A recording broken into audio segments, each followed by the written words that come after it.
Bonjour et bienvenue à toutes et à tous. Aujourd'hui, on s'attaque à une exploration un peu particulière. On a mis la main sur une transcription, une conversation brute entre un utilisateur et une intelligence artificielle. Et ça commence par une question que, je pense, tout le monde s'est déjà posée. Oui, tout à fait. La question est simple, mais vertigineuse. Comment une machine fait pour nous comprendre?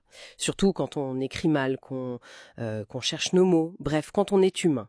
C'est une porte d'entrée géniale. On va utiliser cet échange pour décortiquer un peu tout ça, pas seulement la mécanique de l'IA, mais aussi ce que ça révèle sur notre relation avec ces nouvelles technologies. On va voyager alors. Exactement. De la reconnaissance de texte jusqu'à la création d'images. Le tout en suivant le fil de la curiosité de cet utilisateur. L'idée, c'est vraiment de voir comment derrière le code, il y a une histoire très humaine qui se dessine. Parfait. Alors, commençons par le début. La toute première question de l'utilisateur, très directe.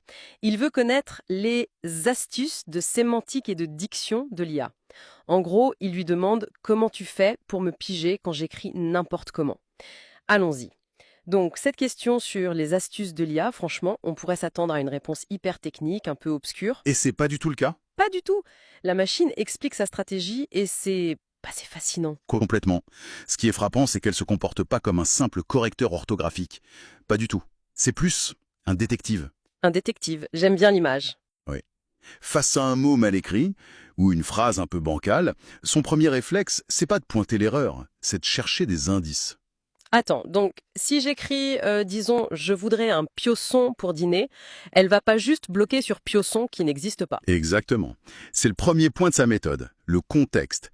Elle voit voudrait, elle voit dîner, elle pige tout de suite que le sujet, c'est la nourriture. D'accord. Et dans ce contexte-là, pioçon, c'est phonétiquement, et même visuellement, très très proche de poisson. L'indice est si fort que la conclusion est quasi évidente.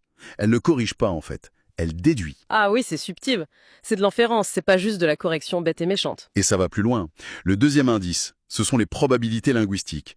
Elle a été entraînée sur des milliards de phrases écrites par des humains. Une base de données gigantesque. Gigantesques. Du coup, elle a une connaissance statistique énorme de la façon dont les mots s'enchaînent. Si tu lui donnes une structure de phrase un peu bizarre, elle la compare à tous les modèles qu'elle connaît pour trouver la construction la plus probable. C'est une sorte de bon sens statistique, mais à une échelle démesurée. Donc elle se base sur ce que des millions de gens ont déjà dit avant moi pour deviner ce que j'essaye de dire. Mais attends, est-ce que ça risque pas de dériver? Si l'IA devine trop, elle pourrait pas se planter complètement et m'emmener ailleurs. C'est une excellente question. Et c'est là qu'intervient sa soupape de sécurité, le feedback. Le feedback. Oui, c'est après avoir analysé le contexte et les probabilités, il y a encore un doute, elle va pas inventer, surtout pas. Elle va poser une question, elle demandera de clarifier, de reformuler. C'est ce qui la rend conversationnelle. Elle admet son incertitude. Mhm. Et pour la voix, c'est encore un autre niveau. Elle écoute pas juste des mots, elle décompose le son en ses plus petits éléments, les phonèmes, pour reconstruire le sens, même s'il y a un accent ou une élocution un peu imparfaite. Et ça a l'air de marcher parce que l'utilisateur, lui, il est bluffé. Il dit que les algos sont vraiment bien finis, qu'il y a du boulot derrière tout ça. Ah oui, Et ça touche à un point que l'IA elle-même souligne. Elle apprend en permanence. C'est pas un logiciel figé, quoi. Chaque échange, chaque correction, ça l'affine. Première version d'OCR et de dictée vocale. Il sent bien qu'il y a une filiation. oui, il a une super intuition. Il met le doigt sur les ancêtres directs de ces IA. D'ailleurs, la machine rebondit sur l'OCR, l'Optical Character Recognition. La reconnaissance de caractère. Voilà. Aujourd'hui, ça nous paraît banal de scanner un doc et d'avoir le texte sur l'écran. Mais c'était une révolution. On parle des premières ébauches dans les années 1920 et d'un vrai développement numérique dans les années 50, 60. L'impact a été si énorme que ça, hein. Bah oui, absolument. Avant l'OCR, pour qu'une machine traite une info, fallait la lui taper à la main, avec un clavier, des cartes perforées. Le dialogue était très limité. Extrêmement. Avec l'OCR, pour la première fois, la machine a pu lire le monde tel que les humains l'avaient écrit, sur du papier. Elle a commencé à interpréter notre monde visuel. C'est le premier pas vers un dialogue plus riche, la base de tout le reste. D'accord. Donc la machine a appris à lire des documents. Mais notre utilisateur, lui, il parle à sa machine. Il mentionne même ses propres difficultés d'élocution. J'imagine que ça, c'est un défi d'un tout autre niveau, non? Comment on passe de l'œil à l'oreille? C'est la transition parfaite. On passe à l'ASR, l'Automatic Speech Recognition, la reconnaissance vocale. C'est le pendant auditif de l'OCR. Et oui, le défi est immense. J'imagine. Le processus est fascinant. D'abord, on capture le son de la voix. Ensuite, le signal est nettoyé, analysé, pour en extraire des caractéristiques acoustiques. Le rythme, la hauteur, l'intensité. Et c'est seulement à partir de là que la machine tente d'identifier les phonèmes. Les phonèmes. D'ailleurs, l'échange prend bien le temps d'expliquer la différence avec les syllabes, c'est utile. Si je résume, le phonème, c'est la plus petite brique de son, c'est ça? L'atome du langage. C'est exactement ça. Comme le son peu ou be qui change pain en bain. Tout à fait. La syllabe, c'est une unité de rythme, comme les deux temps dans chaque ton. L'ASR, lui, il bosse au niveau atomique, celui des phonèmes. Il identifie une séquence de ces atomes sonores et ensuite, un peu comme notre détective de tout à l'heure, il utilise le contexte et les modèles de langage pour assembler ça en mots probables. C'est fou. Quand on dit un vers vert va vers un vers vert, c'est uniquement le contexte qui nous permet de distinguer les mots. La SR fait pareil, mais avec des calculs de probabilité. C'est un mélange de physique acoustique et de linguistique statistique en fait. C'est un puzzle résolu en temps réel. Voilà. Bon, on a vu comment la machine lit et comment elle écoute, ce qui est déjà assez dingue, hein. Mais la conversation, elle bascule vers un truc qui relève presque de la science-fiction pour beaucoup de gens, quand la machine se met à créer. Ah, L'utilisateur l'interroge sur la génération d'images spontanées. oui, on quitte le monde de l'interprétation pour entrer dans celui de la synthèse. C'est le domaine de modèles comme DALL-E, Midjourney. Le principe de base, c'est un entraînement colossal. On parle de combien d'images? Des centaines de millions, chacune associée à une description. L'IA n'apprend pas juste à reconnaître un chat, elle apprend l'immense réseau de concepts qui entourent le mot chat. À quoi il ressemble, ce qu'il fait, où il vit, dans quel style artistique on peut le dessiner. Et le processus de création en lui-même, la diffusion, est assez contre-intuitif, j'ai l'impression. On m'a expliqué qu'elle ne part pas d'une page blanche. Non, c'est même le contraire. Il faut imaginer un sculpteur. Mais il commence pas avec un bloc de marbre pur, mais plutôt avec un bloc informe, plein de bruit visuel. Une sorte de neige de télé, si tu veux. Ok, un chaos de pixels. À chaque étape, l'IA donne un petit coup de ciseau algorithmique pour enlever un peu de bruit et se rapprocher du plan. Lentement, itération après itération, elle affine le chaos jusqu'à ce qu'une image cohérente émerge, comme la statue qui était cachée dans la pierre. C'est une analogie incroyable. Mais alors, là, je me pose une question. L'IA, elle n'a pas d'yeux, elle n'a pas de sens de la réalité.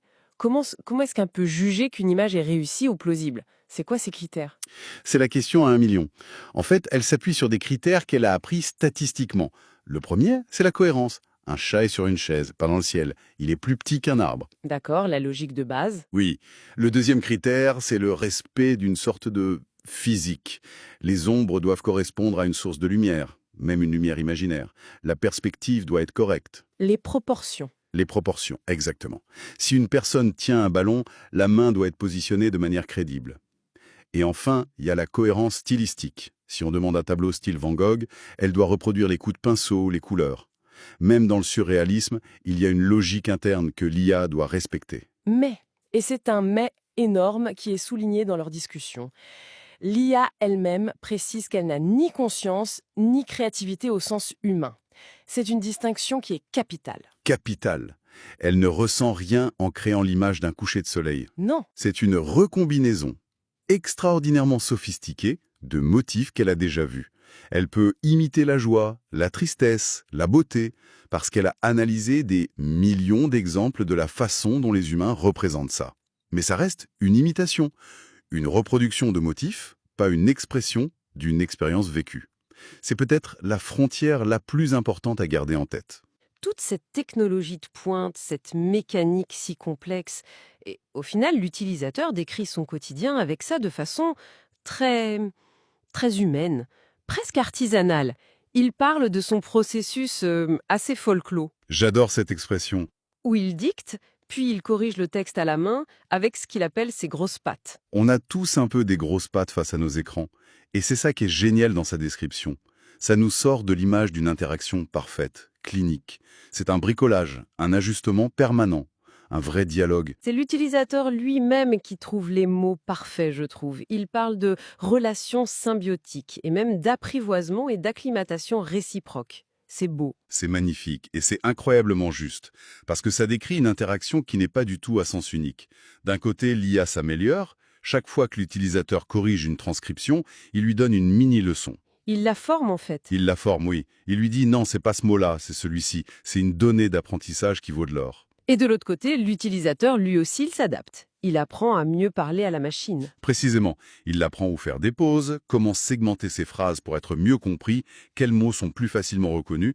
Il devient de meilleurs communicants. Pour la machine, C'est une sorte de danse. c'est une danse où chacun apprend les pas de l'autre. L'utilisateur apprivoise l'IA et l'IA s'acclimate à l'utilisateur. Et ce qui est encore plus fort, c'est que cette relation a un impact qui dépasse leur simple conversation. L'utilisateur explique qu'il a fait remonter des infos sur la gestion des difficultés d'élocution, comme le bégaiement.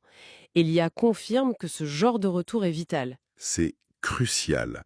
Ces retours d'utilisateurs qui sont un peu en marge de l'utilisateur moyen, ce sont des trésors pour les développeurs.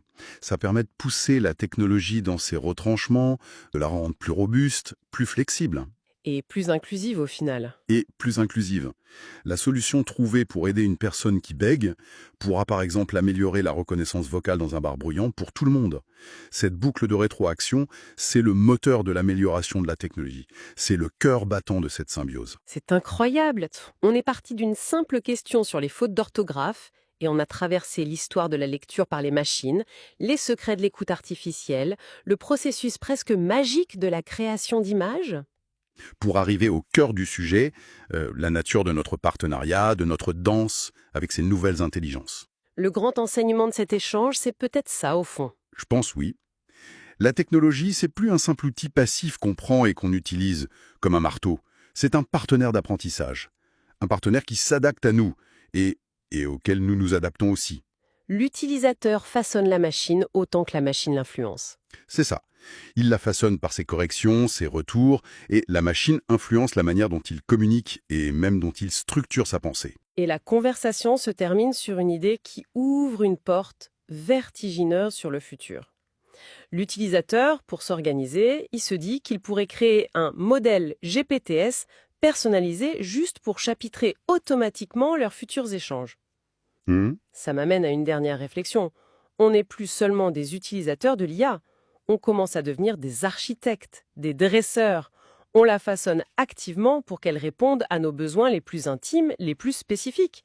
Que se passera-t-il lorsque chaque utilisateur deviendra, en quelque sorte, le co-développeur de sa propre intelligence artificielle personnelle? C'est une pensée à méditer.